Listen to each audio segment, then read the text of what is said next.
The galaxy had always looked down on Earth as a backwater world, a place of oceans and dirt and small cities, not worth notice.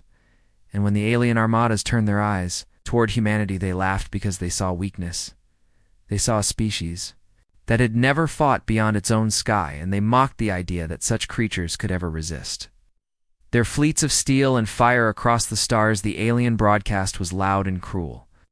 Their voices dripping with arrogance as they called humans fragile, soft animals that should kneel or be wiped away. Entire colonies shook with fear. People whispered in dark halls, wondering if their lives would end before the next sunrise. And across the chaos, one man sat silent. His name was Elias Cain, and he did not laugh. He did not cry. He did not even tremble. He only watched. Cain was quiet, not because he was weak, but because silence gave him time to see what others missed while the alien fleets roared their engines across the void. He studied their formations, their weapons, the way they moved like predators who thought themselves invincible. His eyes traced every broadcast, every sneer, every cruel promise they made to Earth, and he stored it away like pieces of a puzzle. He never raised his voice in council meetings. He never shouted when others panicked. Instead, he sat still and listened until the moment passed, and then he whispered simple words that carried more weight than the loudest speeches the people around him did not know what to make of him. He was not decorated like the admirals. He was not a genius inventor like the scientists. He was only a man who seemed to calm in a storm, but those who had served under him before remembered he had never lost a battle. Not once, and yet the aliens did not even know his name to them. He was invisible, a quiet human, too small to notice, and too unimportant to fear. And that was their first mistake. The first invasion began at Mars, where human defenses collapsed within hours. The alien warships tore through the orbital lines as if they were toys, and the colonies screamed for help. Cain watched the destruction from the control chamber of a hidden station far beneath the surface of Luna, his eyes fixed on the burning feeds. He saw the alien cruisers swarm like sharks, and he heard their laughter echo across the combs. Earth cannot fight back. Earth will bow. Earth will be dust. Cain whispered softly, "They believe we are nothing, but they are wrong." As the days passed, the alien fleets spread deeper, taking asteroid belts and mining stations each time they left messages. Mocking humanity, sometimes they showed entire cities burning, sometimes they showed prisoners kneeling in silence while alien officers laughed. And Cain watched every image, not with rage, but with cold calculation. He saw how the aliens moved in victory, how overconfidence spread through their ranks, how discipline broke down when they believed they could not be challenged, and he waited. Because silence is not surrender, silence is preparation. Among the leaders of Earth, many argued for negotiation. Many begged for surrender, but Cain's voice cut through the noise when he finally spoke. "No, we do not bow, because if we bow now, there will be no Earth left to save the room." Fell silent, not because his words were loud, but because they were certain, spoken like stone, unshakable.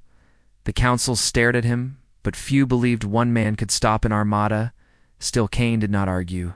He simply nodded and left to prepare alone. He walked the dim halls of the Luna station with only a few officers who trusted him. These officers remembered battles long ago, when Cain had taken impossible odds and somehow twisted them into victory.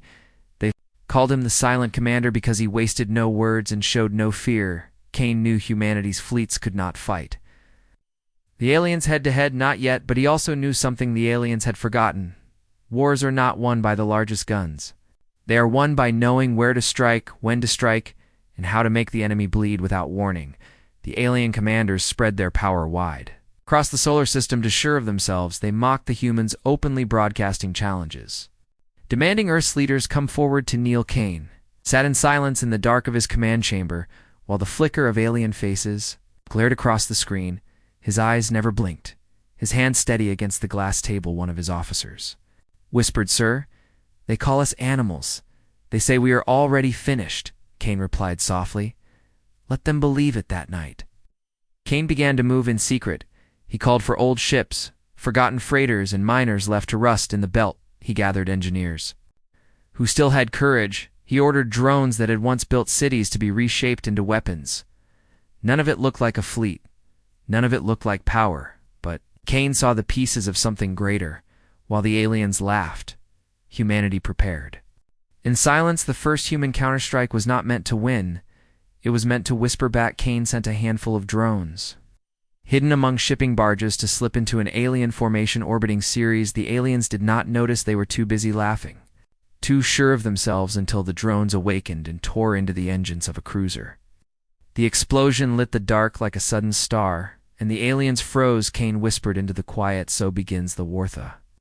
Galaxy did not understand at first. One ship lost meant nothing to the Armada, but the story spread: a human strike against the mighty fleets.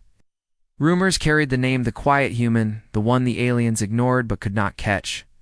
Kane did not confirm or deny the stories. He simply prepared for the next move, and the aliens continued to mock him, calling him a coward, calling him a ghost. But behind their laughter, shadows of fear began to grow, because the one they mocked had drawn first blood. As Earth's people huddled in fear, Kane walked among them quietly, never speaking of victory, never promising miracles, only telling them, "Hold fast. We are not finished." His words were simple, but they carried weight, and in the silence that followed, people began to breathe again. Colonies that had been ready to surrender held out a little longer. Soldiers who had thought themselves doomed stood taller and whispered, "If the quiet human can fight, then so can we still." The alien broadcasts filled the stars, their laughter rolling over. The comes they promised Earth would fall. They promised Kane would be crushed. Yet in the dark corners of their fleets, some began to ask questions. How had a primitive human struck them down? How had their great armada lost even one ship? Whispers spread. Doubt grew, and Kane listened to it all through stolen signals, watching the cracks form in their arrogance. In the eve of the next attack, Kane stood alone before the viewing glass of the station, Earth hanging blue and fragile beyond the dark. He said nothing for a long time, then whispered words only the stars could hear. They believe silence is weakness. They will learn silence is the last sound before the storm. And as his officers prepared to launch the next strike, the man they once ignored became the shadow that haunted the galaxy. The alien broadcast spread across the stars, louder than thunder, mocking humanity with every word they spoke. Their voices filled with cruel laughter, and their screens showed the burning ruins of Mars and Ceres. They called Earth a nest of insects, too weak to resist. They said humanity would soon kneel or be turned to ash, and across every colony, people trembled because they knew the alien armada had power beyond anything humanity could match. Their ships were vast, their weapons unstoppable, their numbers endless, and yet in the middle of the storm, one man remained silent. Elias Kane sat in the dark command chamber of the Luna station, his face calm as the alien voices filled the room. His officers looked to him, waiting for anger or despair, but Kane did not react. He watched, he listened, and he waited. The aliens named him in their taunts. They called him the Silent One. They laughed at the idea that one human thought he could challenge them. They showed images of him stolen from Earth broadcasts and mocked his stillness, his quiet face. To them it was weakness.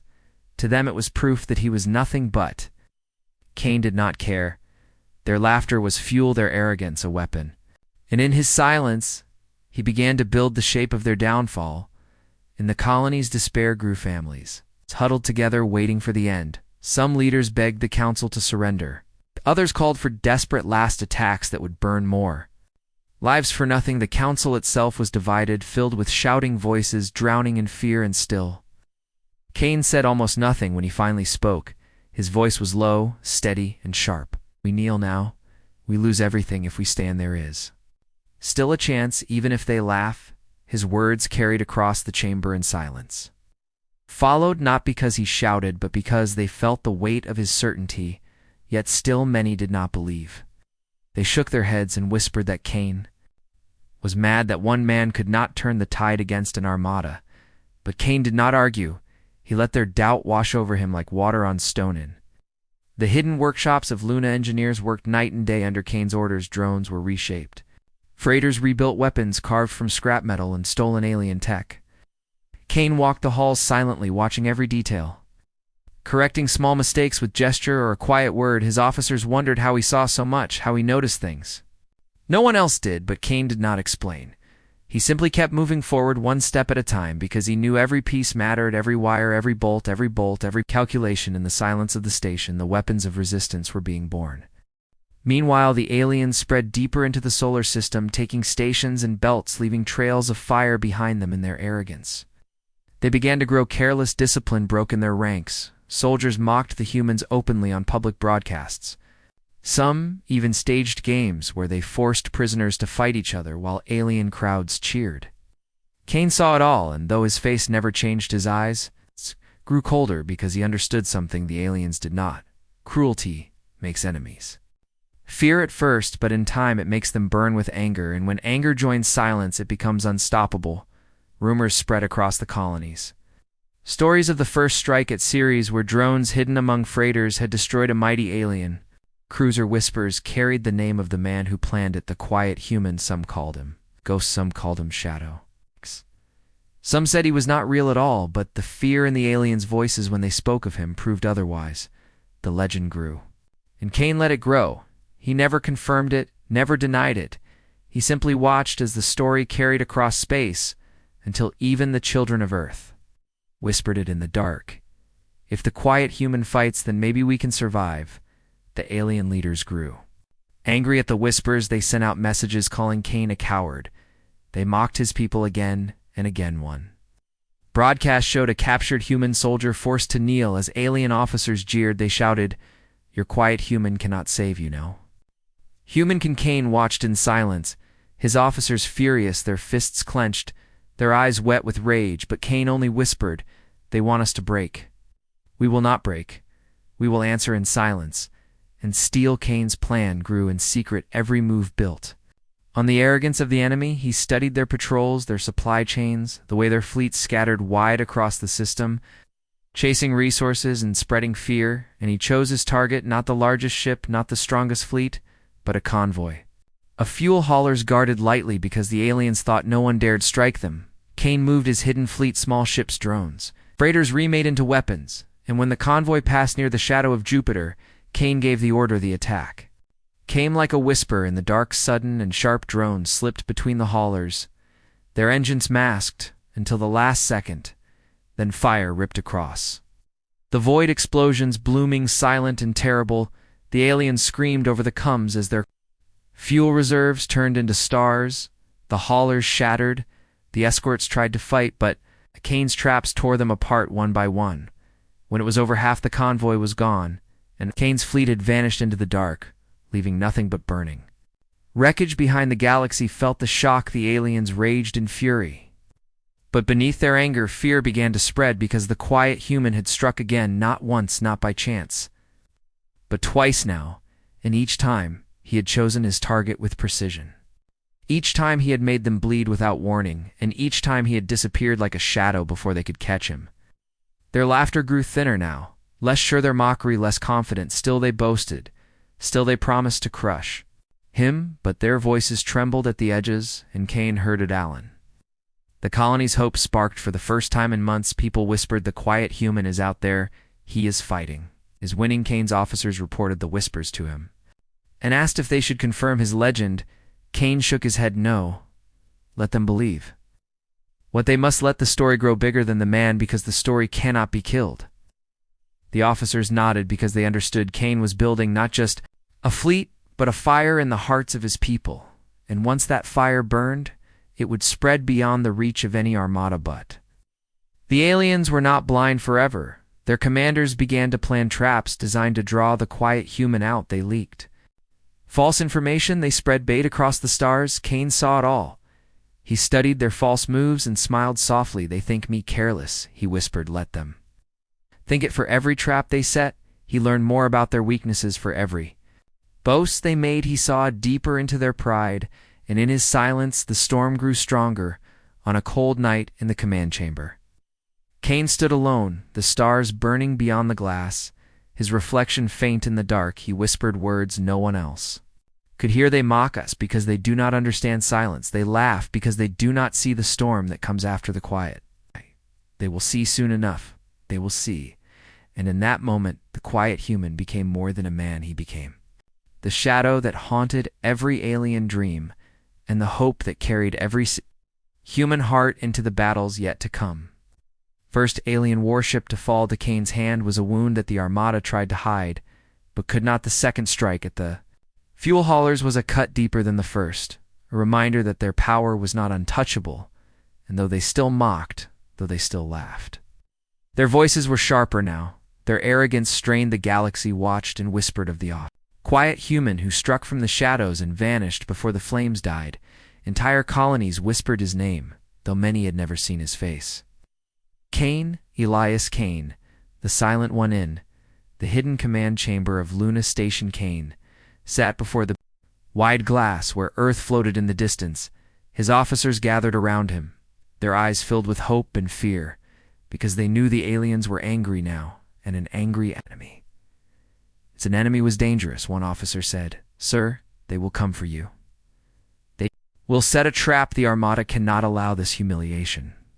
Kane's eyes never left the stars when he answered softly, they will, and we will walk into it, but on our terms. The trap came sooner than expected. Alien broadcasts spread across the system, announcing a great convoy of weapons moving through the outer belt. Their voices dripped with mockery, daring the quiet human to try again, daring him to show his face. The broadcast spread too far too easily. Kane studied them in silence, his fingers tracing the data lines across the table. He saw the way the aliens wanted him to look. He saw the bait shining bright against the dark, and still he whispered, "We go." His officers were uneasy, some even frightened. They knew the aliens wanted him to strike. They knew the Armada was waiting, but Kane's calm never wavered. One by one they obeyed his order. Ships prepared, drones loaded, hidden weapons primed. Kane moved his fleet not toward the convoy but toward the shadows beside it, and empty. A stretch of space, carved by old gravity storms, where sensors twisted and signals bent. The aliens thought they had built the trap, but Kane had already begun to close a zone around them. The alien fleet waited, hidden among asteroids' massive warships. Silent in the dark, their commanders confident that the quiet human would fall into their jaws. They had studied his strikes. They thought they understood his tactics, but arrogance is a blindfold, and they wore it proudly as Kane's fleet approached. The bait convoy he slowed, not because of fear, but because he had seen the glint of hidden engines behind the rocks. His lips curved faintly in the dim light, and he whispered to his officers, "They wait for us in the dark. Let them wait." Kane's first move was silence. He let the convoy drift, untouched. The aliens grew restless in their hidden positions, waiting for the attack that did not come. Then Kane sent a single signal, a burst of false data that made it appear his fleet was breaking position. Moving toward the convoy, the aliens surged forward, their engines burning through the asteroids. In their hunger to catch him, they revealed themselves one by one, the trap opening its jaws, and in that moment, Kane gave his command, "Spring the storm." From the shadows of the gravity storm, drones exploded into life.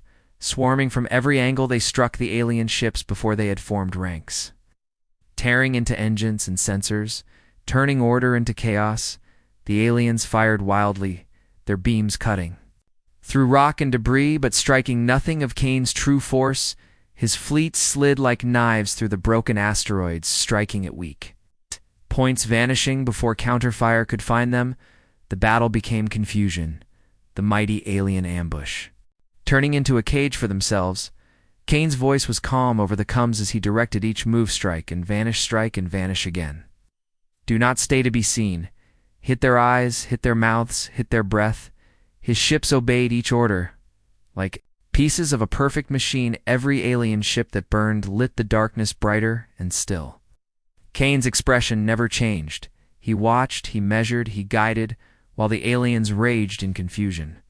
Their laughter gone, replaced with fear. The battle lasted hours, though to the aliens it felt like moments. Their trap shattered, their ambush broken, until their warships one by one fell silent, drifting dead in the void. When it was over, Kane had lost almost nothing, his fleet sliding back into the shadows, leaving wreckage behind. The alien commanders screamed their fury across the channels, promising vengeance, promising fire, but their voices shook, and Kane heard the fear buried deep within them. His answer was silence. Across the colonies, the Story spread faster than fire. The quiet human had walked into an alien trap and left with their warships burning. People who had lost hope began to believe. Again, whispers filled the air in every outpost. Every hidden shelter children spoke his name. Soldiers spoke it to Kane, the silent human who broke the fleets. Kane himself did not answer the whispers. He sat in his chamber, his eyes on Earth, his hands folded as if waiting for the next move. The alien leaders gathered in fury, their pride bleeding from every wound Kane had given them. They argued, they shouted. Some demanded the destruction of Earth at once. Others demanded the capture of the quiet human alive to break his legend still. Others warned that arrogance had cost them too much already, but the loudest voices won, as pride often does. They vowed to end him no matter the cost. In the days that followed, the alien broadcasts changed, no longer pure mockery. Now there was anger. Now there was desperation. They called Kane coward. They screamed that he hid behind tricks, that he could never face them in open battle. They tried to draw him out again and again. Kane listened to every word, his face calm, his voice steady. When he finally spoke to his officers, he said, "They do not understand. We are not finished. We are only beginning." Kane's next move was bold. Not just a strike, not just a whisper, but a message. He targeted a communications hub orbiting Neptune 1 that carried alien broadcasts across the system. Instead of destroying it, he took it whole, capturing the station and silencing the alien voices, then broadcasting his own, his voice low, steady, across every channel, across every colony. "I am Elias Kane, a son of Earth. The aliens mocked us. They thought us weak, but they will learn silence is not weakness. Silence is preparation. We will not kneel. We will not break. We will fight, and we will win." His words spread across space, heavy and sharp as steel. Galaxy froze at his voice. The legend had a face now. The quiet human had spoken, and his words were not loud, but they carried more than thunder. For the first time, humanity had an answer to the alien arrogance. For the first time, the people stood taller, no longer only in whispers, but in open voices, chanting his name, chanting his words, and in the shadows of his calm. Kane watched as fear began to burn hotter in the alien armada, because they knew now he was not only a ghost, he was real, and he was coming. The aliens swore vengeance, swore fire and destruction. They gathered their fleets tighter, more careful, more watchful, but the damage was done. The silence had ended. The whisper had become a storm, and Kane, the quiet human, had turned their mockery into the first taste of fear. The galaxy would not forget. The alien armada had grown restless. They had suffered too. Many small cuts at the hands of one man, and though they were vast, though their fleets covered the stars like a storm, they could not ignore the whispers anymore. Kane, the quiet human, was no longer just a rumor, no longer just a shadow. His name carried across every colony. His voice had been heard across the system, and even in their own ranks, fear began to move. Quietly beneath the surface, their commanders shouted, their soldiers roared, their broadcasts filled with threats, but beneath it all, their eyes flickered with unease, and Kane knew this fear was the weapon he had sharpened. Since the first strike now, the aliens gathered a new plan, one born not of calm reason, but of wounded pride. They prepared a vast trap, one designed to catch him and end the whispers forever. They spread word of a massive supply fleet moving through the Kuiper Belt, its cargo filled with weapons and fuel, its escorts strong, but not overwhelming, the perfect bait. Their voices mocked across the channels, daring the quiet human to come, daring him to strike again and win. Kane sat in his silent chamber and watched the feeds. He saw the arrogance dripping from every word. He saw the teeth hidden beneath the smile, and still he whispered, "Softly we go." His officers looked at him with unease. They knew the aliens were waiting. They knew this was no careless convoy, but a snare. With claws, one officer said, "Sir, if you go, they will close the jaws around us. They will not let you slip away this time." Kane's eyes remained calm as he answered, "Then we will make the jaws close on themselves." Preparations began in secret. Kane moved his small fleet through the shadows. Drones disguised as broken debris ships hidden in the wake of asteroids. Decoys spread through the black. He studied the positions of alien patrols. He traced the false data trails they had laid for him. And with every layer of deception he uncovered, he smiled faintly because he saw their pride blinding them once again. They believed he would come blindly. They believed he would rush for their bait because they still could not see that silence. His never-blind silence sees more than shouting eyes ever could. The supply fleet drifted through the Kuiper Belt, its escorts alert its signals, loud enough for every ear in the system to hear, and beyond the convoy hidden in cold space, the alien. Ambush lay waiting warships, crouched like predators, their weapons locked, their commanders whispering of triumph they waited for. Kane to fall into their net to strike and die as a fool, but when Kane's fleet finally moved, he did not strike the convoy first, he struck the shadows. The battle began with silence broken by sudden fire drones that had drifted unnoticed, ignited into swarms. Cutting into the flanks of the hidden warships before the convoy even trembled, the aliens roared in shock. Engines burning to life as their ambush turned against itself, beams of light tore through the black chasing enemies they could not see, and Kane's fleet slid between them, striking quick, vanishing quicker, his voice calm across the come strike. Their eyes strike, their ears take away their breath. Explosions flared one after another, the asteroids glowed red from the heat of burning engines. The convoy panicked, scattering in chaos as Kane's shadow weapons tore through escorts and haulers. Alike the aliens tried to regroup, tried to tighten their jaws around him, but every time they closed, he was already gone, moving like smoke between their teeth until their trap became a cage for themselves. One by one, their warships fell into silence.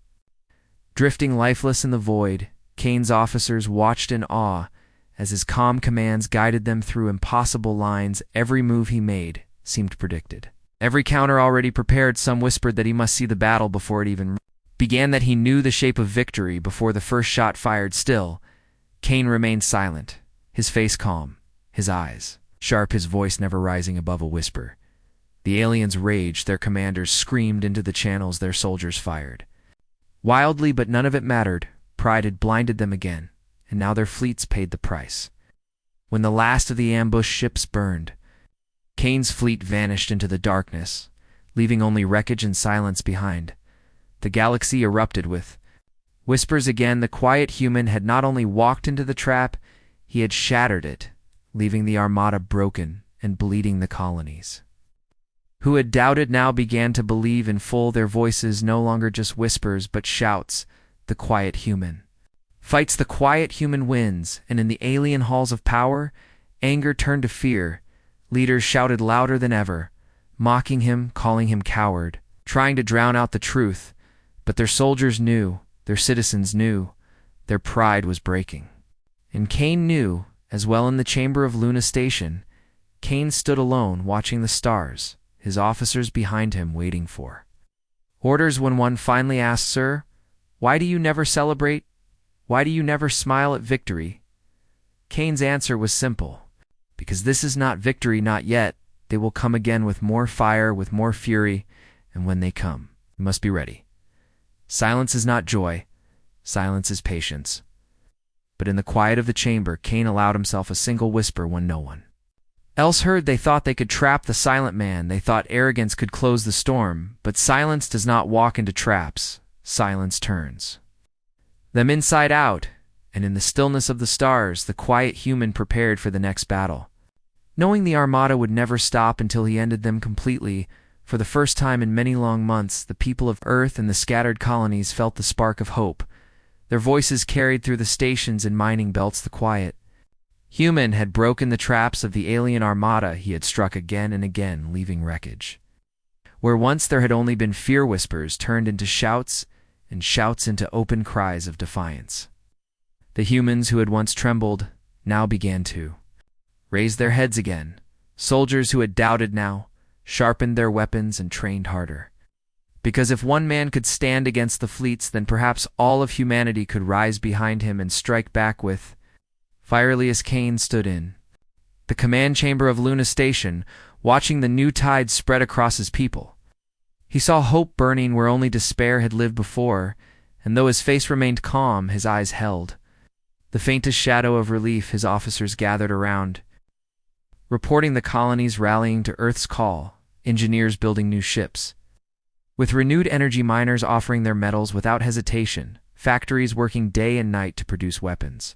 Kane listened to it all in silence, until finally he spoke softly. Hope is the fire they cannot put out. The alien broadcasts grew louder with rage, their commanders furious at the loss of so many ships. They tried to drown out human hope with threats, promising that Earth would burn, that the quiet human would be hunted down and crushed, but the more they shouted, the less people believed them. Because every promise of destruction now carried the memory of their defeats, and every threat reminded the colonies of the legend of Cain. In the Council of Earth leaders argued, still some calling for negotiation, some still whispering surrender. But this time, their voices were weaker, their power fading, because the people no longer wanted surrender. The people wanted resistance. They wanted to follow the man who had turned silence into a weapon. They demanded Cain lead them not only in the shadows but openly as the face of their fight. Cain stood before the council, his voice steady as stone. We will not kneel, we will stand together. If you give me the fleets, I will show you the path to victory. Some still doubted, but the tide of the people was unstoppable, and so Cain was given the command he had never asked for, supreme commander of the defense of Earth and all colonies. Yet he did not change his manner. He did not raise his voice or boast of triumph. He only returned to his chamber and whispered to his officers, "The title means nothing. The fight is what matters." The first great step under his command was uniting the scattered fleets, fragments of ships once led by rival admirals who rarely trusted each other. Cain brought them together not with loud speeches, but with his quiet certainty. He listened to their doubts. He heard their anger. He let them speak until their voices burned out. Then he spoke a few words, low and steady. "Together we survive, divided we die." And the admirals who had once been proud bent their heads, because they knew the truth in his words. And so the fleets of Earth began to form as one. Engineers across the system worked like never before. Drones and freighters turned into warships factories, carved new weapons from the bones of asteroids, and every colony sent what little it had to the cause, because the legend of Cain had become greater than fear. He walked the halls of the factories, silent, watching workers laboring through the night. He spoke little, but when he did, his words carried weight stronger than steel. "Hold fast, we are not finished." Meanwhile, the alien leaders could no longer ignore him. They gathered their forces tighter. Forging an answer to the quiet human, they built a super dreadnought, a ship unlike any other, vast enough to blot out stars. Its weapons able to shatter moons, their broadcasts spoke of it with pride, their voices dripping with triumph. "The dreadnought will end the human ghost." They said the dreadnought will crush his fleet and burn his world. Cain listened to the broadcasts, his expression calm as always, only whispering, "Every monster has a weakness." When news of the dreadnought reached Earth, fear tried to return. Some whispered that Cain could not win against such a weapon, that no man could stand against a fortress in the stars. But Cain never let the fear spread. He gathered his officers and spoke softly, "We do not fight strength with strength. We fight pride with silence and patience." They looked at him uncertain, but his calm was like stone, and their fear broke against it like waves. The day came when the dreadnought moved into human space, its engines thundering, its size filling every sensor screen. The alien broadcasts mocking louder than ever, daring Cain to come out and face them. The people of Earth held their breath, knowing that if Cain failed, all hope would shatter. Cain himself stood before the viewing glass, his eyes steady, his voice soft. "Prepare the fleet." The battle that followed stretched across the dark. Cain's small fleet darting around the massive dreadnought, striking at its escorts, tearing them apart. Before turning their eyes on the monster itself, the dreadnought roared its cannons, flashing beams of light that tore through space, destroying asteroids and decoys in bursts of fire. But every time it tried to pin Cain, he was already gone, sliding through the dark like a shadow, his voice calm over the comes. "Strike the joint, strike the eyes, strike the breath." Hours passed the dreadnought, bleeding piece by piece, its pride turning into desperation, its commanders shouting in panic. As their monster began to falter, Cain pressed forward, never with rage, never with noise, only with silence and certainty, until at last the great beast shuddered and broke explosions, tearing through its vast frame until the ship once called invincible burned in the black and fell silent. The galaxy froze. The aliens who had mocked, who had laughed, fell silent across their channels. Because their greatest weapon had been destroyed by the man they once ignored, the colonies erupted in cries of triumph.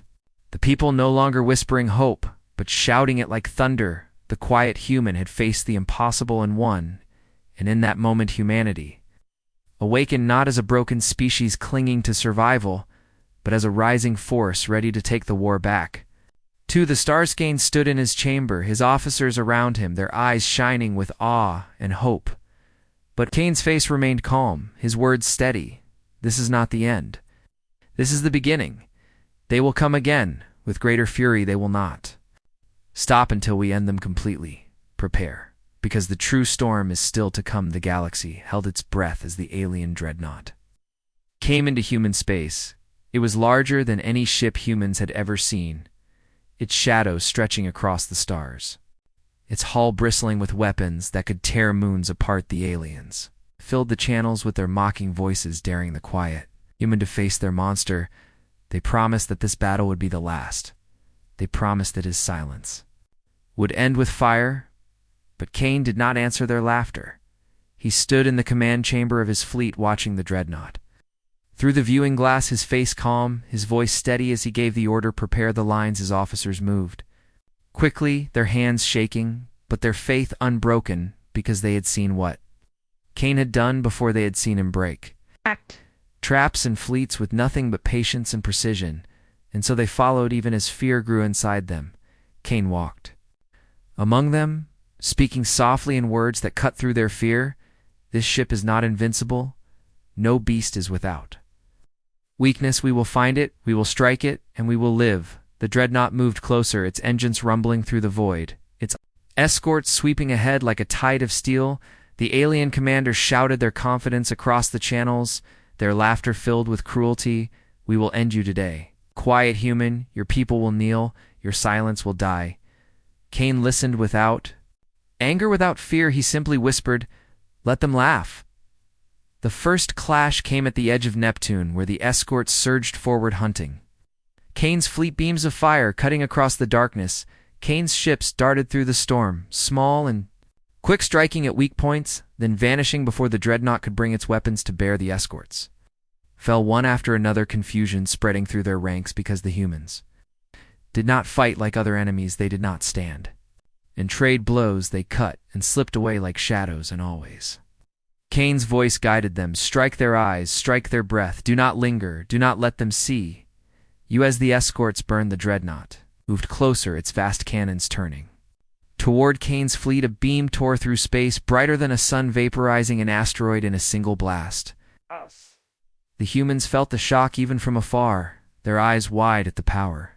Kane only whispered, do not fear power, fear pride, and then he moved his fleet into the storm. The battle became a dance. Kane's small ships darting around the giant beast, striking at its joints, at its weapon ports, at the vulnerable seams between its armor.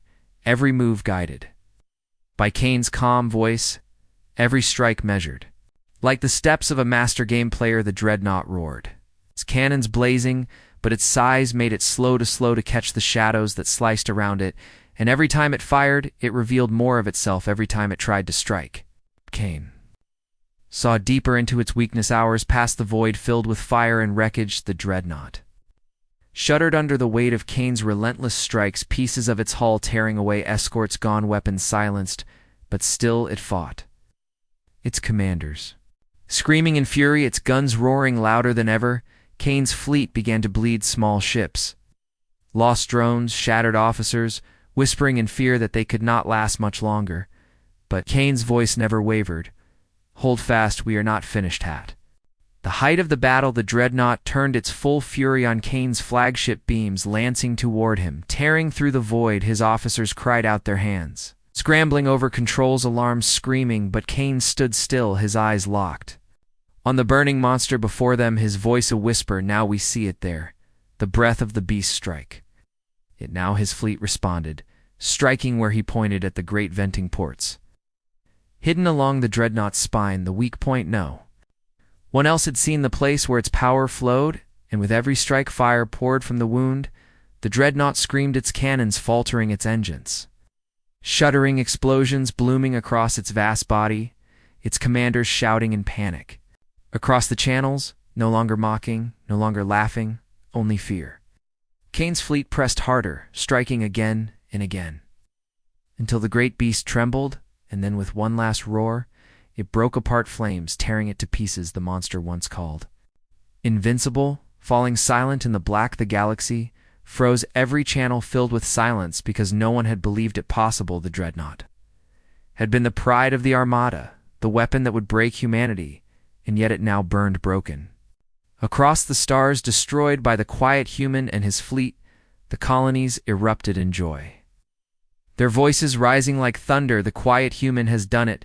He has destroyed the monster. We are not finished. We are not weak. Humanity lives. But Kane did not smile in the chamber of his flagship. He stood still, his hands steady, though the floor shook from the last echoes of battle. His officers cheered, their eyes bright with hope. But when one turned to him and asked, "Sir, we have one. Have we not?" Kane's answer was soft. "This is not victory. This is survival. They will come again with greater fury. They will never stop until we end them completely." His words carried heavy across the room, and silence followed because his officers knew he was right. The dreadnought was gone, but the armada was not. The pride of the aliens was wounded, but not broken and wounded. Pride is dangerous. Kane himself felt the ache of the cost. His fleet scarred, his soldiers weary, his own body worn. Yet he did not falter. He only whispered to himself, "The beast is dead, but the storm is still to come." News of the battle spread across the galaxy, and even among the alien people whispers began. Some questioned their leaders, some doubted the endless mocking voices. Some began to wonder if humanity was stronger than they had been told, and fear began to move in the alien ranks, more dangerous than any weapon, for fear breaks armies from within. Kane knew this. He counted on it, and in his silence he began to plan the next strike, because he understood what no one else did. This war was not about ships or weapons. It was about pride and patience, and in both he would never yield. The wreckage of the dreadnought drifted in the dark, its broken frame glowing faintly as fires consumed what was left of the pride of the alien armada. The silence after its death was heavy, a silence that carried across every channel, across every world, across every colony. The aliens who had once shouted so loudly now whispered in confusion, their voices strained with disbelief, because they had promised that no human could stand against the monster's ship yet. The monster was gone, torn apart by the man they had mocked for so long. Kane stood in his command chamber, his eyes fixed on the floating wreck. He said nothing at first. His officers waited, hearts pounding, unsure if they should speak, and then at last his voice came soft and steady. "This is not the end. They will come again." The colonies erupted with cries of triumph, their voices filling the stars. The people who had been silent now shouted their faith in humanity, their faith in the quiet human who had turned the impossible into truth. Miners cheered on the far belt, children sang in the white domes of Mars, engineers beat their tools against steel in rhythm like drums of war. Earth itself shook with the noise of people finally believing that they could stand and win. But Kane did not let their joy blind him. He knew victory was dangerous. Victory bred pride, and pride was the very weakness that had destroyed the dreadnought.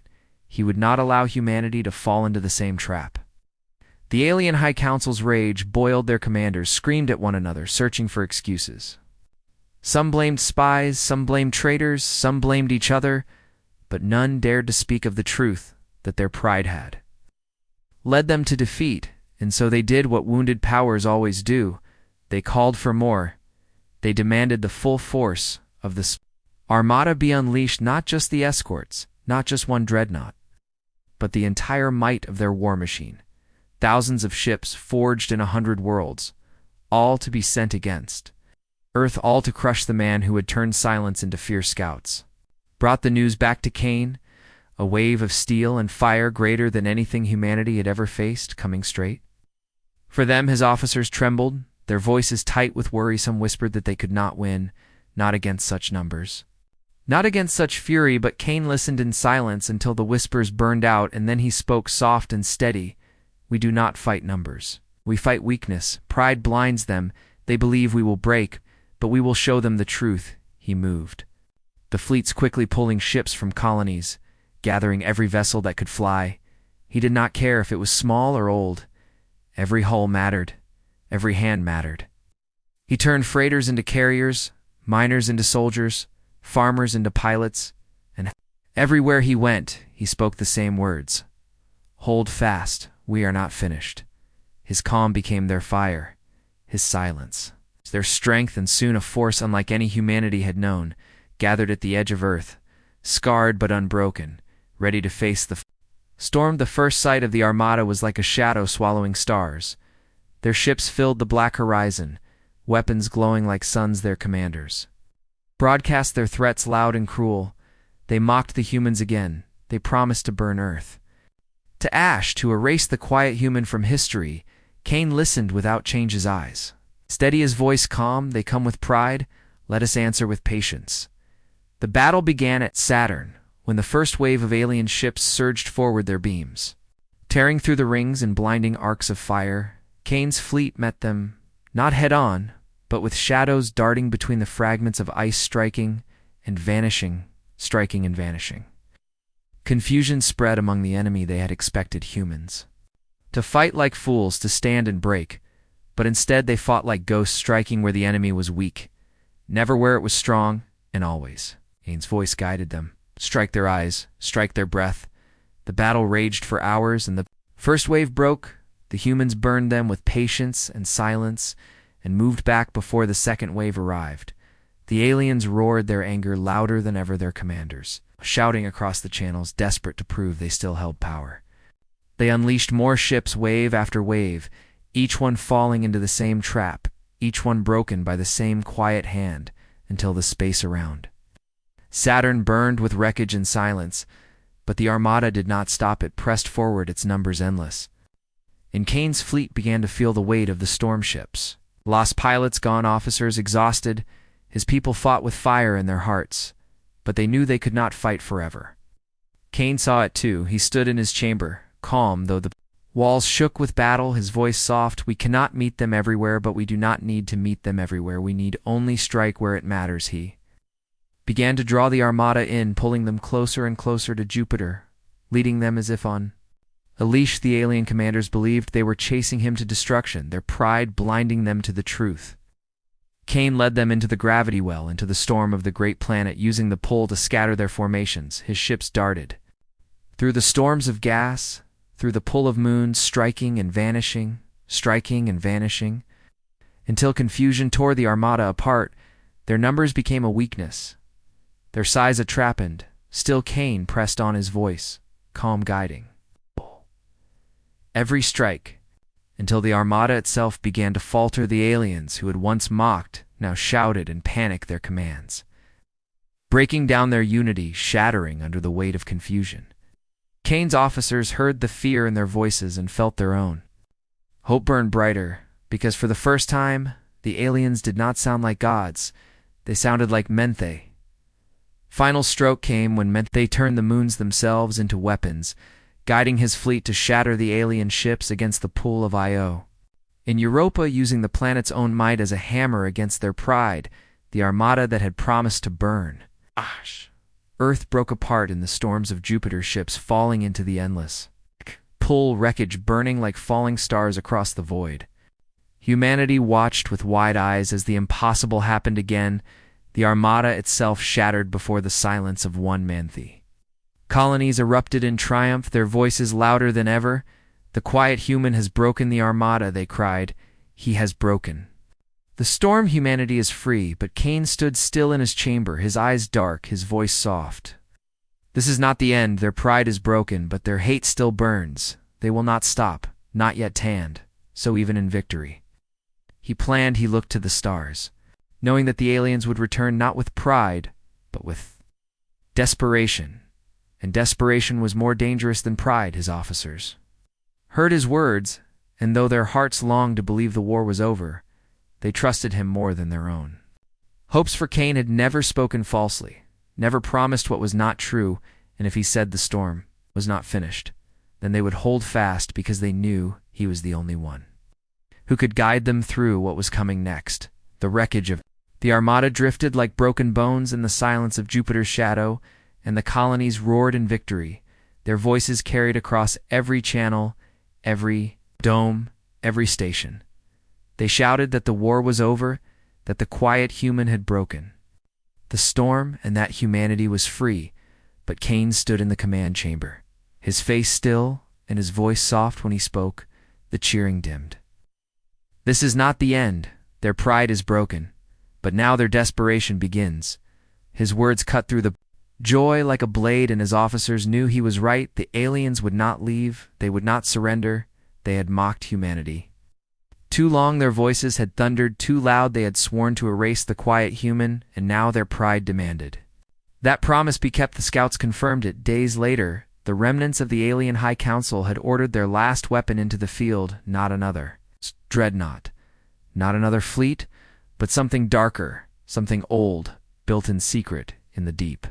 Black a weapon meant never to be used unless their empire faced its final hour. The message that followed came not with laughter but with rage.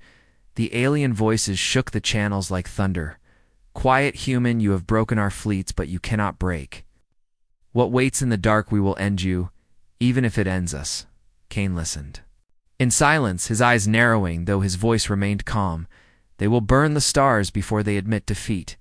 We must end them before they burn us all. The colonies grew quiet when the news spread. The cheering faded into fear. The people had believed the war was won, but now they faced something even worse. A weapon whispered about in shadows, something no one had seen. And Kane knew that fear could undo everything he had built, so he did what he always did. He spoke simply, hold fast, we are not finished, no matter what comes. We will not break. His words spread faster than the alien threats, carried from one station to the next. And again, the people steadied themselves again.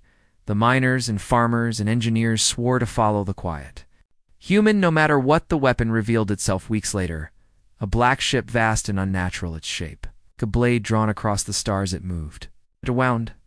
Without sound, without escort. It did not need one, because it carried within it the power to tear entire worlds apart. The scouts who first saw it did not even live long enough to report its full size. Their ships erased in a single silent flash. The images they sent before their death were enough to chill the blood of every human who saw it. Kane studied those images in silence, his eyes sharp, his mind already searching for the hidden weakness. Alien voices returned, filled not with laughter now, but with madness. You cannot fight the end. Quiet human, this ship is death itself. It is silence itself. We will see if your silence is stronger than ours. Kane gave no answer. His fleet moved into position. Scarred ships repaired as best they could, old vessels dragged from the docks and turned into weapons, every hand ready, every heart steady, because they all knew this would be the last fight. The black ship came into human space, its shadow swallowing stars. Entire systems fled before it, families leaving their homes, colonies falling silent as people crowded into transports, desperate to escape the weapon that had no name. Kane refused to run. He led his fleet to the dark edge of space where the black ship moved. His officers waited, their breaths shallow, their eyes darting to the silent monster on the screen. One whispered, "Can we even touch it?" Kane answered softly. "Everything built has weakness. Even this." The first clash came. Swift beams of darkness cut across the void, erasing half a dozen human ships in a blink. The crews did not even scream, only silence followed. Kane did not move, his face calm, his voice steady. "Strike and fade. Do not meet its fire. Strike where it cannot see." His fleet obeyed, darting in shadows, firing at the hull of the black ship before slipping away. Their shots sparked against its armor, leaving only scars, but those scars were proof it could bleed. The black ship turned its fury on them, its weapons tearing through the void. But Kane's voice guided his people through the storm, every order soft, every command measured, until his fleet became shadows slipping where no blast could touch them. Again and again they struck small wounds, gathering across the beast's skin, until even the aliens began to falter their voices. Sharp with anger, "Quiet human, you scratch at death, but death does not bleed." Kane whispered back, though not to them, to his people. "Everything bleeds." The battle stretched into hours, the black ship relentless, the human fleet smaller with each passing moment. Yet every loss, every scar only sharpened the silence that filled Kane's chamber, his eyes fixed on the monster until at last he saw it, the breath of the beast. A shimmer along its hull, a vent hidden in the blackness where its terrible power poured heat and fire. Kane's voice came soft, "Now we see it. Strike there." His fleet turned, every remaining ship, every remaining weapon poured fire into that vent. The black ship roared a sound that shook the void, its armor cracking its weapons, faltering the aliens. Screamed across the channels, "No, no, this cannot be." And Cain whispered, "Yes." The beast broke apart, flames pouring from its core until at last, with a final blinding flash, it shattered into silence. The void fell quiet. Every human who lived felt it in their bones. The final weapon was gone. The last roar of the aliens ended. The war was finished. Cain stood still in his chamber, his officers staring at him with wide eyes. One whispered softly, "We have won truly this time." Cain looked out at the burning wreck, his voice calm. "This is survival. But yes, now we may begin to live." The colonies erupted louder than ever before. The people who had been silent for so long shouted until the stars themselves seemed to echo their joy. The quiet human had ended the war. He had silenced the armada, silenced the dreadnoughts, silenced even the weapon of death itself. He had done what no one believed possible, and now humanity was free. But Cain did not claim glory. He did not raise his voice. He did not boast. He simply walked among his people, his words always the same: hold fast, we are not finished, because he knew the war was over. But the work of living was not. The aliens might one day return, or another threat might rise, but humanity now had faith in itself, and faith in silence, and that was a strength no fleet could ever take hand. So the quiet human became a legend, not because he shouted, not because he boasted, but because in silence he had guided his people through the storm. And when the galaxy remembered the war, they did not remember the alien voices or their mocking laughter. They remembered the man who said little, yet spoke louder than any roar. And they remembered that, in the end, it was silence that broke the storm.